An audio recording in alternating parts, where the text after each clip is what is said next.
Hi everybody, welcome back to our Facebook page. We are making a crab today. For that, fold a red circle and then we are going to paste its eyes, then its legs, then we are going to make its scaly pet. So we are going to attach the semicircles like this on the black stick, and look, it is ready.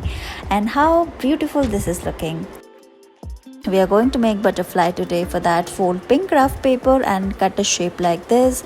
Then we are going to make different shapes from colorful craft paper like we are doing here, and we are going to attach all of them together.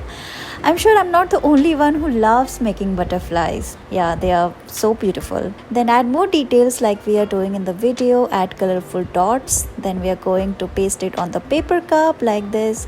Paste its eyes, its antennas, and look how pretty this butterfly is looking. Roll up purple craft paper like this. Then we are going to paste its eyes. Then we are going to attach its beak, then its wings, and finally its legs. And look, it is ready. Start by folding white circle and add more circles as we are doing in the video. Paste yellow circle on the blue one, and what we are making, it is looking like an elephant. Yeah. Then we are going to add its trunk like this. Then we are going to make its feet, and look, it is ready. Thank you so much for watching this video. Please like and share.